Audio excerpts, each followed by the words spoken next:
Well, good morning, church. It's so good to be with you and to worship Christ with you this morning. I've forgotten how well you sing as a church. It's just been rich to get to worship together. I just want to say I'm just filled with so much gratitude to be here with you this morning. I was excited when Stuart texted me to ask me if I'd be willing to come and preach and be here and worship with y'all. So I just want to say thank you to you, First Baptist Pineville, for the investment that you have made in my life, in ministry, and in my family. God has used you tremendously in my life. You took a chance on a young college student who was probably a little too young to be doing what you had me doing, but it was such an instrument of grace in my life. And so thank you for being patient with me, for encouraging me. And I also want to thank a lot of you who've reached out to us, who've been praying for Sarah during this past season. Thank you so much for your prayers and for your encouragement, for reaching out to us. God's been really gracious. She's doing really well. And so just praise be to God, and thank you for the role that you've played in that. So it's good to be with you here this morning. When Stuart reached out to me and told me that I'd be preaching on Father's Day, I got to thinking about what the Bible has to say about what it means to be a man. Is there some kind of biblical vision for masculinity? And I think it's an incredibly important question, because I know that in our culture, almost every time that I encounter the word masculinity, it's almost always preceded by the adjective toxic, right? So almost everything that I see in the news, if masculinity is ever mentioned, it's always toxic masculinity. And this is a real problem, right? Because we have to explain to boys and to young men, what does it mean to be a man who's made in God's image, and for that to be a good thing, right? And so as I was thinking about what does the Bible have to say about what it means to be a man, I thought of this passage in Isaiah 42. So if you're not there already, we'll be in Isaiah 42 this morning. You can turn there. Now, while I thought about this passage, you'll see that this passage actually doesn't say anything specifically about manhood or about masculinity. In fact, all the good traits we're going to see in this text are traits that can and should equally be true of women of God. But I think that there's still traits that in our current culture where we live, these are lessons that we would do well as men to listen to, and especially that we would do well as fathers to listen to.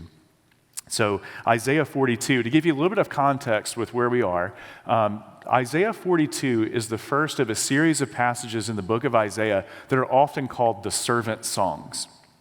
And basically this is the first part of the book of Isaiah, has all of these messianic prophecies about a coming king that we talk about a lot of times at Christmas time, right? You have Isaiah 7, which talks about the birth of Emmanuel, or Isaiah 9, which talks about the wonderful counselor, mighty God, everlasting Father, Prince of Peace, who sits on the throne of David. We have Isaiah 11 that speaks about the shoot that comes from the stump of Jesse. So we have the coming king in the first part of the book of Isaiah. The second part of the book of Isaiah doesn't talk so much about the coming king, but it still describes the coming Messiah. But here, no longer is he depicted as the coming king, he's depicted as the suffering servant. And you can see it specifically in these passages I have on the screen. So we're going to read the first one of these passages that's about the suffering servant in Isaiah 42. And so as we read this, consistent with the New Testament, we're going to see this as a picture of Christ in his character. So I'll read our text, Isaiah 42, verses 1 through 4. Here is my servant, whom I uphold, my chosen one, in whom I delight. I will put my spirit on him, and he will bring justice to the nations. He will not shout or cry out or raise his voice in the streets. A bruised reed he will not break, and a smoldering wick he will not snuff out. In faithfulness he will bring forth justice. He will not falter or be discouraged till he establishes justice on earth. In his law, the islands will put their hope. Would you pray with me? Father, we come to you this morning, and we ask, Lord, that your Spirit would be with us. You would give us understanding of your word, that you would give us a vision of Christ this morning. And Lord, that we would all hear him calling to us, Lord, all of us in our different life circumstances, different things that we're going through, that we would hear the voice of Jesus so clearly this morning as we encounter him in Isaiah 42. Pray that he would be magnified, and we pray these things in his name. Amen. All right, so I want us to start this morning by just observing what we see in this passage, and specifically what we see about Jesus. So first, let's look at verse 1, and we're going to see some details about the sending of the servant in verse 1. And the first thing that I notice, if you're looking at verse 1 with me, the first thing that I notice is the passage doesn't begin by saying, here is the servant. What does it say instead? Here is my servant, right? Here is my servant. And who is the speaker here? Well, God is the speaker. And so the first thing that we see in verse 1 is that the servant is God's servant. God upholds the servant. God chooses the servant. He delights in his servant. And he gives his spirit to his servant. And this is a really, really remarkable a picture that we get here in verse 1, because while the Old Testament never explicates the doctrine of the Trinity, the Old Testament does anticipate the doctrine of the Trinity. And I think we can actually hear in just Isaiah 42:1, I think that we can see an anticipation of all three persons of the Trinity. Right? So can you see them with me? Can you see them? I've given you a hint already. The servant we should identify with whom? With Jesus, God the Son, right? The second person of the Trinity. And Jesus receives in this passage, the servant is given who? He's given the Spirit, right? So he's given the Spirit. And so then we should probably assume who's the one speaking as the I in this passage. This would be God the Father, right? So isn't it interesting to see here in Isaiah 42:1, back in the Old Testament, we already see the persons of the Trinity anticipated, or the explanation of the Trinity anticipated. And I think there are a couple of important takeaways from this. The first thing is to see is that Christ's mission is not a solo mission, and it never was. Jesus did not come to save us from God the Father. God the Father sent the Son to bring us back to himself. And the Spirit accompanies him in this mission. So I hope you see in Christ's work, you see the carrying out of the mission of the triune God, in which all three persons are working together in harmony and in unity to carry out this mission of redemption. Another thing I want you to notice here, I love when it says that this is my chosen one in whom I delight. Or some of your translations might say, my soul delights in him. Notice how the Father takes pleasure in the Son. It's a really beautiful, beautiful picture. So if you've ever wondered to yourself, why did God create the universe? Why did God create the earth? Why did he create humanity? Know that he did not create because he was lonely or because he had any need of any kind.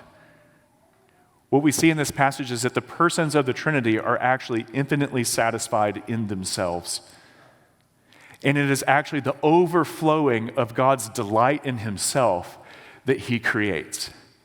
And it works the same way with his work of salvation, right? In this passage, the sending of the Son is closely linked to the idea that the Father takes delight in the Son.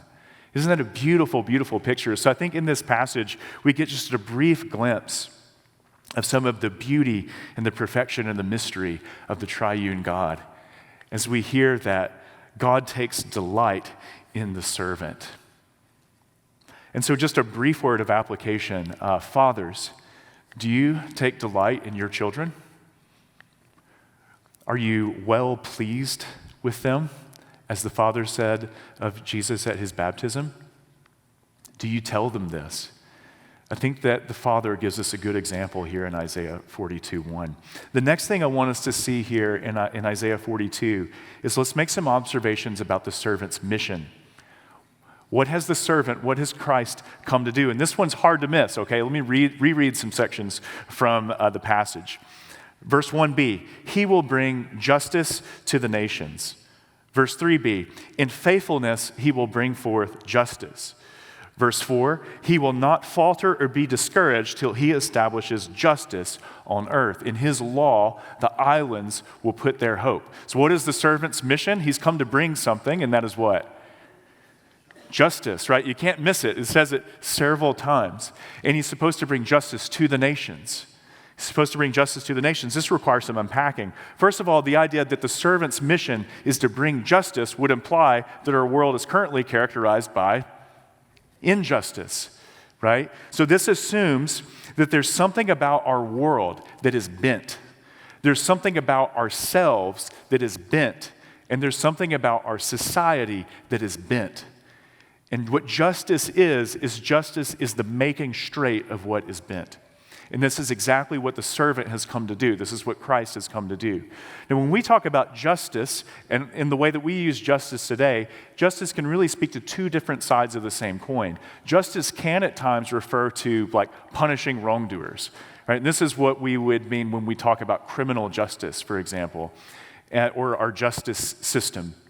This is usually the way that we mean it. But most of the time when the Bible uses the word justice, it's talking about the other side of the coin, which is actually caring for the needy and the defenseless, caring for those who suffer because our world is bent. And this is the emphasis here in this passage, and this is the emphasis in Jesus' earthly ministry. And so it's remarkable that we see here in the servant's mission to bring justice, we see how and why Jesus gravitates towards the bent, and Jesus gravitates towards the weak and the needy and the despised. He naturally moves toward the needy and the outcast. And then what is the scope of his mission? He's to bring justice to whom? To the nations. To the nations, right? And so it's important to remember that while the Old Testament tells the story of Israel, it actually does not begin with the story of Israel, does it?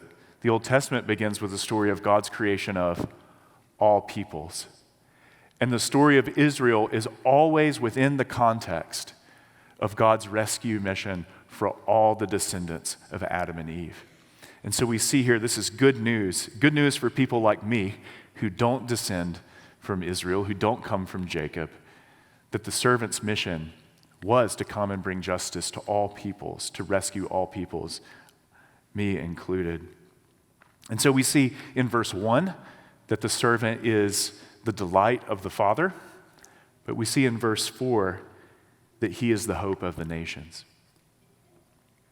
And next, I want us to continue to observe the things about the servant. We're going to look at the character of the servant. What is he like? What is Christ like? So notice with me here in verse 2. It says, he will not shout or cry out or raise his voice in the streets. So you may wonder, is this just saying that the servant is softly spoken? What's the point of this? Well, I think some of the point of this is that there is someone else in the book of Isaiah who does raise his voice. There is someone who raises his voice in the book of Isaiah. And the servant here is being presented as the polar opposite of that person. And that person might not be somebody you're very familiar with, but that person is the king of Assyria. Specifically in the book of Isaiah, the king of Assyria, whose name is Sennacherib. Okay, so Sennacherib would have been king of Assyria sometime around 700 BC. And if you read the book of Isaiah or if you read the book of 2 Kings, Sennacherib actually invaded the land of Judah, conquered almost all the fortified cities in all of Judah, and laid siege to the city of Jerusalem. Would have conquered Jerusalem had God not miraculously delivered the city. You can read about this in Isaiah 36 and 37. But I wanted to show you some things that I think are pretty cool from the king of Assyria. So you can see this up here. It might be kind of hard for you to see some of the details, but this up here is a wall relief. So basically, this would have been on the wall. It's a carving of a story on the wall that would have been in Sennacherib's throne room. And we're going to zoom in on a couple things in a second, but right now we're just going to let's stick with the whole panel for a second. So basically what this is a scene of Sennacherib. I don't know if you can see a guy on the middle panel who's sitting up on a throne raised up above everybody else. Well, that's Sennacherib, okay? That's him, and he's sitting up on a throne. And what he's actually overseeing is, if we could see all the way to the left, which we can't see, but you would actually see this is a picture telling the story of his conquering of the city of Lachish, which is a Judean city. It's where he conquered right before he went and laid siege to Jerusalem. And you would see the siege works, you would see them scaling the wall, you would see them pillaging the city. If you look immediately to his left, now we'll zoom in. These are the captives who are actually coming and bowing down before Sennacherib. If we can go to the next one, there you go. So these are the captives bowing down before him, and then let's go to the next one. This is a more of a close-up of Sennacherib himself, okay, up on his throne, overseeing this destruction. Now you could actually go see this if you wanted to go see this picture, this wall relief, if you went to London and you went to the British Museum. You could see it there, unless you went to the British Museum on the one day that I went to the British Museum. The Assyrian wall reliefs were closed, and I was crushed. It was the thing I was the most excited about. Something tells me you would have an easier time getting over your disappointment than I did. But that's where you could see this. Now, if you had a time machine and you went back to around the year 700 BC, then you would have to go to Sennacherib's palace to see this.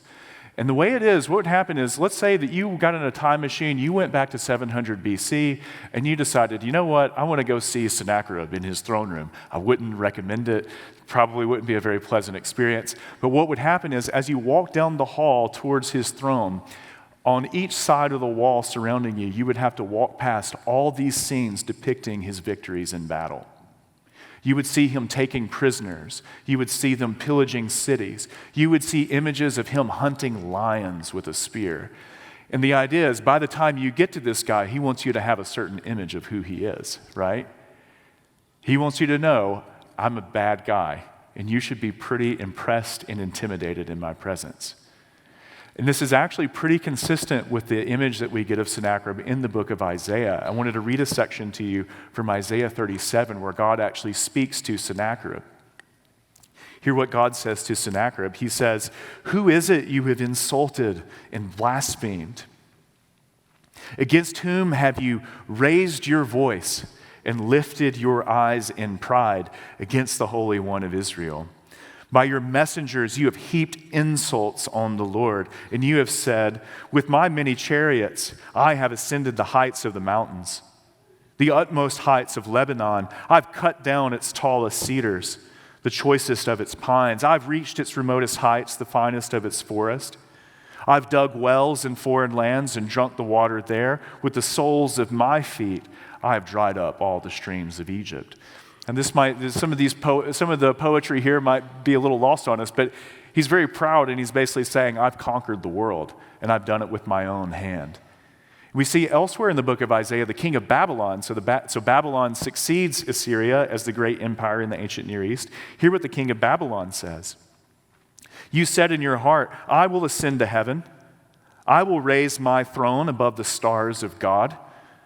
I will sit enthroned on the mount of assembly, on the utmost heights, on the sacred mountain. I will ascend above the tops of the clouds. I will make myself like the Most High." And so there's a theme in the book of Isaiah of talking about these ancient kings and their pride and their boasting. And so if we have those images of these ancient Near Eastern kings in the back of our mind, let's reread the description of the servant. And I think that we'll get what we're supposed to hear in it. "As for the servant, he will not shout or cry out or raise his voice in the streets." So unlike those proud kings, there's a focus here on the servant's humility. He's humble. There's another contrast between Sennacherib, the king of Assyria, and the servant of the Lord happening. If we were to read Isaiah 10, you would see that there's another place where we hear Sennacherib's boasting.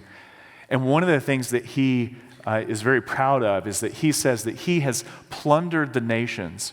So the servant brings what to the nations? He brings justice to the nations, but what does Sennacherib do? He takes the wealth of the nations. And it gives an image that he takes the wealth of the nations like someone who robs eggs from a bird's nest. There's a contrasting image here in our passage. Look with me at verse 3, what it says about the servant. He's not stealing eggs from a bird's nest. It says here, a bruised reed he will not break, and a smoldering wick he will not snuff out. Okay, a bruised reed, and you have here an image of a bruised reed. This is like a marsh, like grassy, stalky plant that is bent over, and it would take just the easiest movement to break it off. And of course, we're all familiar with the idea of a smoldering wick, a candle that has just a spark left and is smoking and it is about to go out. But I wanted to read to you Charles Spurgeon's explanation of this image. Here's what Spurgeon says. He says, "What is weaker than the bruised reed or the smoldering wick? A reed that grows in the marshland, let a wild duck land on it, and it snaps. Let but the foot of man brush against it, and it is bruised and broken.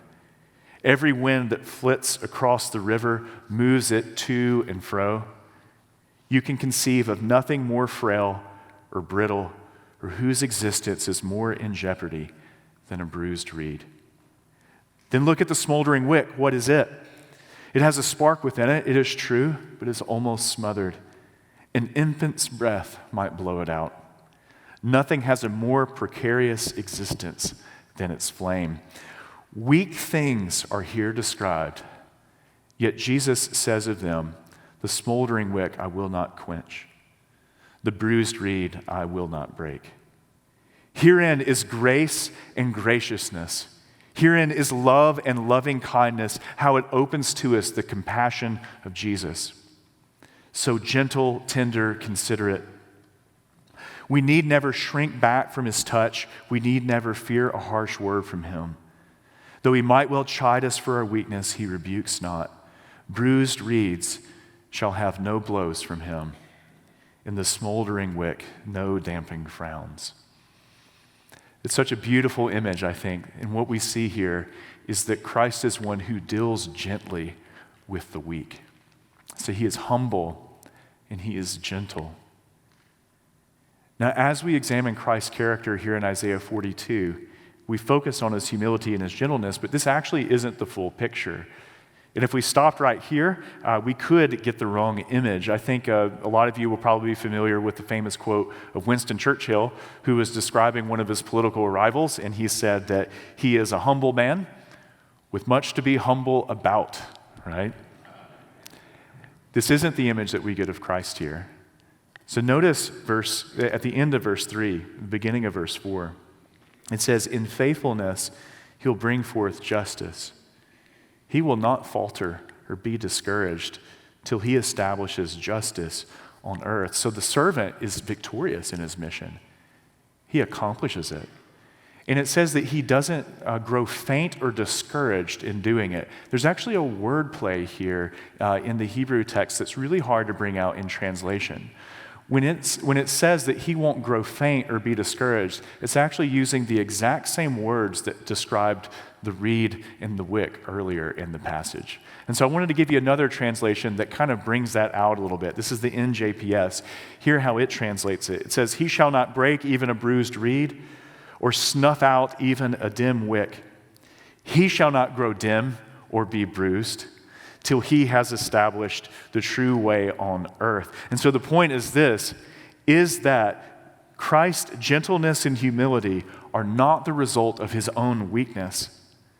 Rather, he gently tends to the weak from a position of his own strength. So if we want to get a full picture of the character of Christ the servant here in Isaiah 42, we see that he is humble, he is gentle, and he is strong.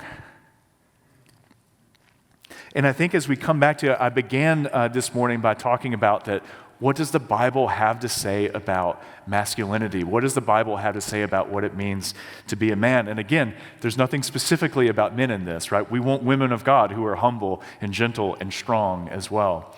But I do think that these are good traits for us to really meditate on as men and as fathers.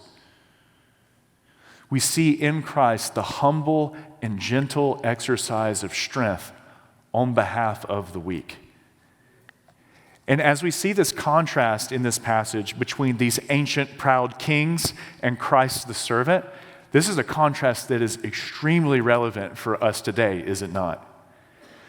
Because whenever I think about, like, in our culture, what are images of strength? What are images of leadership? Or what are images of what it means to be manly? Well, when I look at sports, when I look at entertainment, or when I look at politics, what I see is proud harshness. And what I want you to see in this text is I want you to see in Christ's humility and gentleness the true image of how we bear God's image. And so I hope that you see his character in this. So what we've been doing so far is we've just been observing Christ the servant in Isaiah 42. We see his sending. We see the Father's delight in the servant. We see the beautiful inner workings of the Trinity. We see his mission to bring justice to the nations. And we see his character. We see that he is gentle and he is humble and he is strong. So I hope that you see Jesus with clarity in this text. And I hope that as we've been praising him together this morning, I hope that it leads you to even deeper into praise. You would worship, you would adore Christ as we see him in this text. And what I want to do for the rest of our time this morning is I want to turn and consider what should we do in response to this vision of Christ. Well, first, I've just said it, we should worship him, right? We should adore him. But I think there are some other things that we should do in response to this vision of Christ. And for this, I actually want us to look at Jesus' words from Matthew chapter 11. You can turn there, you don't have to. I'll have the words up. Jesus' words in Matthew 11. So here's what Jesus says, and I think that this is kind of a New Testament companion passage to Isaiah 42. And it's interesting, actually, in Matthew 12, Matthew is actually going to quote Isaiah 42 about Jesus' ministry. So hear what Jesus says in Matthew 11. Jesus says, "Come to me, all you who are weary and burdened, and I will give you rest. Take my yoke upon you and learn from me, for I am gentle and humble in heart, and you will find rest for your souls. For my yoke is easy and my burden is light." There are a couple reasons that I think that this passage is really remarkable. For one thing is, whereas we hear Jesus speak to many things in the Gospels, he teaches us what the meaning of the Old Testament is, we see his miracles. This is actually the only place in all four Gospels where Jesus tells us directly what he is like. And the one place, the one time where he tells us what his personality is like, what does he tell us he is? He tells us that he is gentle and humble in heart. It's remarkable. It's the only direct statement we have about his personality. This is what he tells us. I think it's also, this saying is really beautiful. There's a really beautiful symmetry in the way in which Jesus' words are put together here that I think brings some more definition to what he's saying. So if we focus just on verses 28 and 29, notice the symmetry. Jesus begins both verses by giving a command. He says, "Come to me," in verse 28, and then in verse 29, he says, "Take my yoke upon you and learn from me." Next, he describes the character of two different parties. First, he describes those he is calling. And who is he calling? He's calling the weary and the burdened. But then second, he tells us his character. And this is where he tells us that he's gentle and humble in heart. Isn't that a beautiful match? Right? Isn't that good news for weary and burdened people, that Christ is gentle and humble in heart? This is such good news. And then he concludes each verse by promising us rest. "I will give you rest. You will find rest for your souls." Now, I could preach a whole nother sermon on Jesus' words here, but rest assured, I won't. Good news for you. But I want you to see Jesus reveal his heart here in this passage. And I want you to see that he promises us rest, right? And if you remember all the way back to Genesis 1, we often think of the creation of humanity as the climax of the creation week, but it's actually not. We're second to last. What's actually the climax of the creation week? It's the Sabbath day, it's rest, right? So Jesus has come to restore us for the rest for which we were created. The question is, how do we get it? How do we get that rest? Well, Jesus gives us two commands. The first one is, he says, "Come to me." And so this morning, what is one way that we respond to this vision of Christ the servant? Well, Come to Christ the servant. Now, the prerequisite for this is that we have to come to terms with our own weakness. We have to come to see ourselves as the bruised reed. We have to see ourselves as the smoldering wick. We have to see ourselves as bent, as in need. We have to accept that we're finite and that we are not sufficient for the challenges of our day. You have to see that your need is actually not an obstacle to coming to Christ. That Christ is actually drawn to the weak and the needy. And that your only obstacle is pride and self-sufficiency. And so you might think that it would be very strange to come before the King of Kings empty-handed, right? Sennacherib, king of Assyria, would never let you come before him empty-handed. But the king that we're talking about will only receive you if you come to him empty-handed. And so I don't know where you are. I don't know what's happening in your life. But I just want to ask, are you weary? Are you burdened? Do you feel bruised? Do you feel like your light is going out? Well, Jesus says, come to me. And he tells you that he is humble and he is gentle and he will not break the bruised reed. He won't snuff out the smoldering wick. There might be some of you in the congregation this morning and you've never come to Christ in faith. I would just encourage you, come to him. He's ready to receive you. Brothers and sisters, those of us who've known Christ for some time, we never outgrow our need of him. Right? And so I think of the old hymn, come ye sinners, poor and needy, weak and wounded, sick and sore. Jesus ready stands to save you, full of pity, love, and power. And so will you arise and go to Jesus? Because he will embrace you in his arms. And in his arms there are 10,000 charms. So come to Christ the servant. And then there's another command in Matthew 11. As Jesus says, take my yoke upon you and learn from me. And so we're invited to observe Christ the servant. We're invited to come to him, but we're also invited to learn from him. And this is the thing, we come to Christ, and we have to come to Christ in our weakness. We have to come to him as we are, but he does not plan to leave us as we are. Right? What does he come to do? He has come to straighten and heal the bruised reed. He's come to rekindle the smoldering wick. He's come to remake us in his image. And so the invitation is not only to come to Christ, but also to learn from him, to be his disciple, to carry forward his mission by the same Spirit.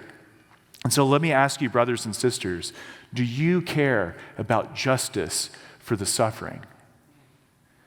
Do you care about God's work among the nations? Are you humble and gentle? Fathers, how do you respond to the smoldering wicks and bruised reeds under your care? And so we see this morning an invitation to come, to learn justice, to learn humility and gentleness and true strength from Christ, the servant King.